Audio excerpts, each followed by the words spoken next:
देखो बारिश का मौसम शुरू हो गया है। ऐसे बारिश के मौसम की ना बात ही अलग होती है। हाँ मम्मी जी, जब भी बारिश आती है तो सब कुछ बदल जाता है। काफी रंगीन मौसम हो जाता है। हाँ, बारिश के मौसम में अगर चटपटी गर्मा गर्म पकौड़े खाने को मिल जाए ना तो और ही मजा आ जाए। तूने तो बेटा मेरे मन की बात छीन ली। एक काम कर, जा इसी खुशी में बना कर ला पकौड़े।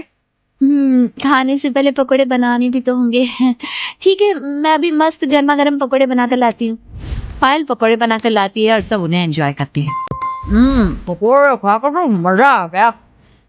फिलहाल तो सभी बारिश को बहुत एंजॉय कर रहे थे, लेकिन उन्हें नहीं पता था कि अभी बारिश में एक और सरप्राइज उनका वेट कर रहा है कुछ दिन बाद। ओहो, इस बार भी बहुत ज्यादा बिल आ रहा है। इतना बिल कैसे आ सकता है? हाँ, पहले से बहुत सारे खर्चे हैं, ऊपर से ये बिल। क्या इस बार भी ज्यादा बिल आया है? हाँ मम्मी, पानी बिजली सबका बिल बहुत ज्यादा है। हमें थोड़ा कंट्रोल करना होगा। कोई बात नहीं बेटा, तुम चिंता मत करो। मैं हूं ना, इस बार मैं बिल ज्यादा नहीं आने दूंगी। हम थोड़ा सा अपने ऊपर कंट्रोल करेंगे। ठीक है मम्मी, आप अपने हिसाब से देख लेना। हाँ हाँ बेटा, मैं देख लूंगी सब। अगले दिन से ही विमला के व्यवहार में थोड़ा सा बदलाव आ जाता है। जब रसोई में दोनों बहुएं बर्तन धो रही थी।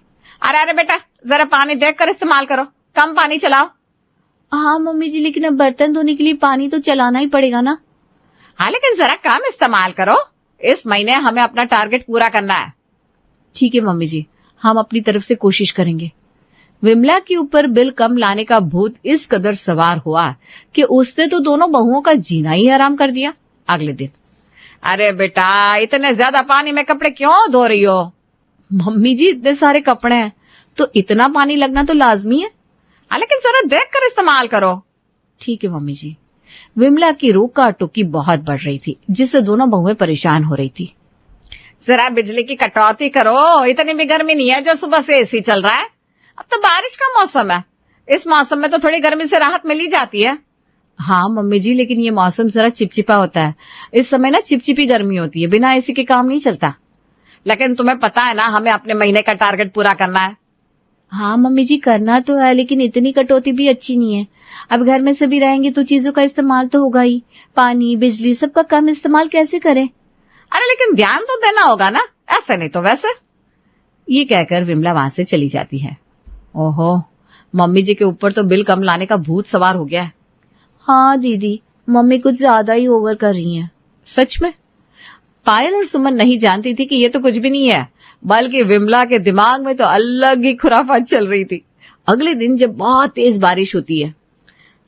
एक काम करो बहुओं, देखो तो कितनी तेज बारिश हो रही है बाहर।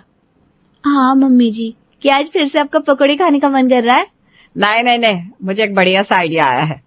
कैसा आइडिया मम्मी जी? आज से हम बारिश में काम करेंगे। क्या कहा, बारिश में काम करेंगे? लेकिन हम तो हर मौसम में काम करते हैं, गर्मी हो सर्दी हो या फिर जोरदार बारिश। हम तो हर मौसम में काम करते ही हैं। नहीं बेटा, मेरा मतलब नहीं समझी तुम। मेरा मतलब है कि अभी तक तुम घर के अंदर काम कर रही थी, लेकिन अब से तुम्हें बारिश में बाहर काम करना होगा। बारिश में बाहर करने का मतलब क्या है मम्मी जी? मतलब यही कि मैं बर्तन धोने थे ना, देखो कितनी तेज बारिश आ रही है। जाओ दोनों जल्दी छत पर जाओ और बारिश के पानी से बर्तन धो लो। क्या क्या? हाँ, देखा ना मेरा तेज दिमाग, कितना अच्छा आइडिया निकाला है मैंने। चलो अब देरी मत करो, चलो चलो, और जल्दी से जाकर बारिश का पानी इकट्ठा करो और उसमें बर्तन धो लो, नहीं तो फिर बारिश चली जाएगी। विमला की ये बात सुनकर दोनों बहुएं बहुत हैरान थी, लेकिन वो और कर भी क्या सकती थी। विमला की बात मानकर उन्हें जाना पड़ता है। दोनों छत पर जाती है और बड़े से टब में पानी इकट्ठा कर लेती है। हे भगवान, हम कहाँ फंस गए? सच में, इतना बकवास आइडिया भला कौन सोच सकता है? बारिश के पानी में बर्तन धोने हैं? सीरियसली? हाँ, अभी तो शुक्र है सिर्फ बर्तन धोने के लिए कहा है, बस और कुछ करने को ना कह दे हमें मम्मी जी। हाँ, अब इसका पानी इकट्ठा होने में इतना टाइम लगेगा। सच में ऐसे काम करना तो मेरी समझ से बाहर है। ये सुनकर दोनों बहुओं को झटका लगा, लेकिन ये तो सिर्फ ट्रेलर था, अभी तो पिक्चर बाकी है दोस्त। अब उस दिन में उन्हें बारिश में ही बर्तन धोने पड़ रहे थे। कुछ दिन बाद जब बहुत तेज बारिश हो रही थी तब बाथरूम में